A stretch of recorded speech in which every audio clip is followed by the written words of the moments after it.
어린 왕자가 본 어른들. 안녕하세요. 프리리딩입니다. 오늘은 고전 명작인 생텍쥐페리의 소설 어린 왕자를 통해 어린 왕자가 본 어른들이라는 주제로 함께 이야기 나눠보고자 합니다. 이 작품은 단순히 아이와 별을 여행하는 이야기가 아닙니다. 작품 속에는 인간 본성에 대한 깊은 통찰과 철학이 담겨 있으며 이는 어린 왕자가 여러 어른들을 만나며 던지는 질문들을 통해 명료하게 드러납니다.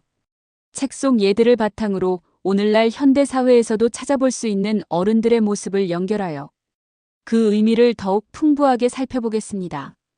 작품의 첫 장부터 어린 왕자가 어른들에 대해 가진 의문과 그 시선은 생생하게 드러납니다. 첫 장면에서는 화자가 어린 시절에 코끼리를 삼킨 보아뱀의 그림을 그리고 어른들에게 보여주었을 때의 이야기를 떠올립니다. 하지만 어른들은 그것을 단순히 모자로 해석하지요. 여기에서 우리는 어른들의 상상력 부재와 현실에만 치우친 판단력을 비판적으로 읽을 수 있습니다.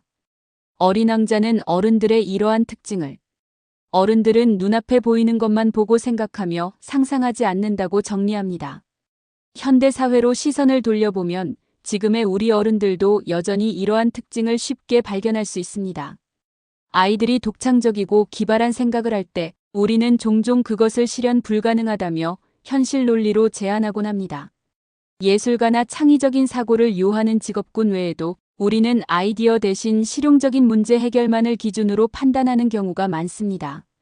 이 점에서 어린 왕자가 지적한 어른들의 태도는 오늘날에도 여전히 우리를 돌아보게 합니다. 다음으로 어린 왕자가 만난 첫 번째 어른, 바로 왕을 떠올려 보겠습니다.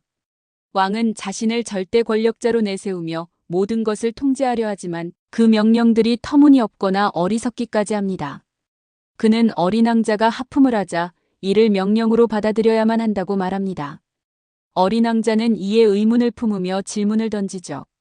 왕이 그토록 권위를 고집하지만 실질적으로는 아무것도 바꿀 수 없고 무의미한 명령을 반복하는 모습은 오늘날에도 종종 발견됩니다. 현대의 관리 체계나 권위주의적 리더십 구조에서 우리는 종종 변화를 두려워하며 스스로 과대평가하는 어른들의 모습을 마주하게 됩니다. 조직이나 사회 곳곳에서 권위만을 중시하고 진정한 실질적 변화를 위한 능력은 없는 태도가 이를 대표적으로 보여줍니다. 이어 등장하는 허영심 많은 어른, 즉 허영꾼의 모습에서는 우리의 또 다른 면모를 엿볼 수 있습니다.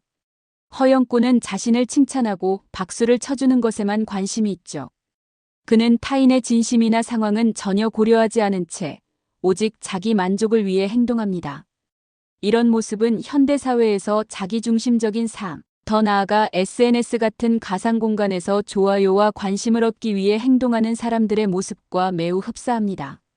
우리는 종종 자기 외부에 존재하는 타인의 시선만을 중요시하고 진정한 자기 자신보다는 이미지화된 나를 더 치장하며 살아가곤 합니다. 허영꾼의 모습은 단순히 소설 속 한 인물의 특성이 아니라 현대의 우리 사회에서 그 형태를 달리하여 지속적으로 나타나는 중요한 현상임을 부인할 수 없습니다. 우리는 이 허영심 속에서 무엇을 잃고 있는지, 그리고 타인의 시선과 인정보다 내면의 성찰과 진정성이 얼마나 중요한지를 깊이 고민해 봐야 할 것입니다. 이어서 어린 왕자가 만난 또 다른 어른, 술꾼을 살펴볼까요? 그는 왜 술을 마시는지 묻는 어린 왕자에게 나는 술을 마시는 게 부끄럽기 때문에 마신다라는 모순적인 대답을 합니다. 술꾼은 이처럼 자신의 부끄러움을 덮으려고 또 다른 어떤 행위를 되풀이하며 고통과 문제의 본질을 직시하지 못하고 회피하려는 태도를 보여줍니다. 이는 우리의 현대적 삶에서도 유사한 패턴을 발견할 수 있게 해줍니다. 우리는 종종 스트레스나 불편함을 마주할 때 이를 직접 해결하기보다는 다른 것들로 회피하거나 임시 방편에 의존하곤 합니다. 이는 정신적 건강 문제로까지 이어질 수 있는 중요한 사회적 과제입니다. 다음으로 어린 왕자가 만난 사업가의 이야기를 이어가 보겠습니다. 사업가는 별들이 전적으로 자신의 소유라고 주장하며 그것을 세어보는데 몰두합니다. 그는 별들이 자신에게 쓸모 있다고 믿지만 정작 그 별들로 다른 일을 하거나 가치를 발생시키는 데에는 관심이 없습니다. 이는 현대사회에서 이윤만을 중시하고 자본 축적에만 몰두하는 물질주의적 태도를 떠올리게 합니다. 우리는 종종 숫자와 데이터에 집착하며 그러한 과정을 통해 진정으로 무엇을 얻는지 또는 잃는지를 놓치는 경우가 많습니다. 어린 왕자는 별들의 소유욕에 집착하는 사업가의 태도를 통해 인간이 추구하는 진정한 가치는 무엇인지 다시 한번 묻게 만듭니다. 현대인으로서 우리는 삶의 주된 목표가 단순한 소유나 물질적 성공이 아닌 내면과 외부 세계의 조화로운 관계를 이루는 데 있다는 것을 상기할 필요가 있습니다. 어린 왕자가 만난 가로등지기는 조금 다른 측면에서 어른들의 삶을 조망하게 해줍니다. 그는 매일 같은 일을 반복하며 별의 회전에 맞춰 가로등을 켜고 끄는데 자신의 모든 시간을 씁니다. 가로등지기의 행동은 책임감과 성실함을 보여주는 동시에 그 행위 자체가 목적을 잃고 무의미해진 루틴을 반복하는 현대인의 모습을 떠올리게 합니다. 우리는 종종 바쁜 일상을 살아가며 그저 주어진 의무를 수행할 뿐 그 일의 본질적 가치를 고민하지 못할 때가 많습니다. 이 장면은 우리에게 매일의 반복 속에서 삶의 의미를 잃지 않는 것이 얼마나 중요한지를 환기시키는 교훈을 줍니다. 마지막으로 지리학자의 등장도 주목할 만합니다. 그는 자신을 중요한 인물이라 여기며 실질적인 탐험은 외면한 채 오직 기록만을 추구합니다. 이는 현대사회에서 정보와 데이터를 다루는 태도와 유사합니다. 인터넷과 기술 발달로 인해 무수한 정보가 쏟아지고 있음에도 불구하고 정작 그 정보를 체화하거나 깊이 탐구하지 않는 모습이 바로 지리학자에게서 드러납니다. 어린 왕자는 그에게서 실제 탐험을 하지 않는 지리학자의 모습은 현대사회에서 지식을 축적하지만 이를 실질적인 경험이나 지혜로 전환하지 못하는 우리의 모습을 떠올리게 합니다. 오늘날 우리는 인터넷을 통해 손쉽게 정보를 얻을 수 있지만 이를 제대로 활용하지 못하거나 탐구 없이 단순히 저장소로 전락시키는 경우가 많습니다. 어린 왕자는 이러한 태도와 관련하여 우리에게 실질적인 삶과 경험, 그리고 그 안에서 얻어지는 깨달음이 얼마나 중요한지를 되묻고 있습니다. 이는 현대인들에게도 큰 교훈을 안겨줍니다. 또한 어린 왕자가 마지막으로 만난 여호와의 이야기를 통해 우리는 타인과의 관계 속에서 스스로를 발견하고 삶의 가치를 깨달을 수 있는 중요한 메시지를 배우게 됩니다.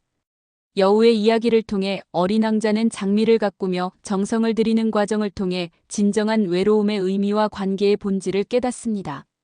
이는 단지 기술적이고 계산적인 관계가 아닌 서로의 존재를 인정하고 위로하는 관계가 얼마나 중요한지를 깨닫게 합니다. 현대 사회에서 우리는 빠르게 변화하는 상황 속에서 종종 인간관계가 얕고 일방적이 되어버리는 현상을 경험합니다.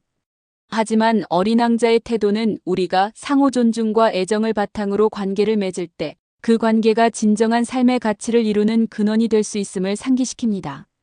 이와 같은 이야기를 통해 어린 왕자는 우리에게 어른들의 모습을 직시하고 그 모습 속에서도 배움을 찾으며 자신만의 의미 있는 삶을 추구할 것을 제안합니다. 결국 어린 왕자는 단순히 어른들을 비판하는 데서 끝나지 않습니다. 어린 왕자가 별들을 여행하며 다양한 어른들을 만났던 여정은 인간의 본성과 삶의 방향을 돌아보게 만드는 철학적 여정이 됩니다. 현대 사회를 살아가는 우리 역시 작품 속 어른들의 모습에서 방황하거나 잘못 판단하는 자신의 모습을 발견하고 이를 통해 스스로를 성찰할 기회를 얻을 수 있습니다. 어린 왕자가 던지는 질문들은 우리의 삶과 가치를 재정의하도록 이끌며 오랜 시간이 지나도 여전히 생생한 공감을 불러일으킵니다. 그리고 이렇게 어린 왕자가 만난 어른들의 모습 속에서 우리의 삶을 비추어 보았다면 이제는 또 다른 시각으로 한 발짝 더 나아가야 할 때입니다. 이 책은 어른들의 모습을 비판하고 교훈을 주는데 그치지 않고 우리가 잃어버린 순수성과 상상력을 찾을 기회를 제공합니다. 현대의 어른들은 종종 현실 속 책임과 의무에 압도되어 본능적으로 가슴속에서 끓어오르는 질문들을 외면하곤 합니다. 하지만 어린 왕자가 보여준 여행은 단순히 자신을 위해서가 아니라 타인을 이해하고 세상을 새롭게 바라보는 여정이었습니다. 우리는 작품을 통해 삶의 본질을 고민하고 어린 왕자의 눈빛으로 지금 우리의 일상과 선택을 새롭게 되돌아볼 수 있어야 할 것입니다. 작고 평범한 질문들이지만 그 속에 깊은 통찰을 담을 수 있으니까요. 우리의 마음속 어린 왕자가 더 이상 침묵하지 않도록 그의 목소리에 귀 기울이는 오늘이 되길 바랍니다. 그리고 시간이 되신다면 어린 왕자를 다시 한번 천천히 읽어보시길 권합니다. 프랑스어 원서를 읽고 싶으신 분은 네이버 오디오 클립 프랑스 명작 읽기에 제가 직접 원서 전문을 낭독해 올렸으니 들어보시기 바랍니다. 감사합니다.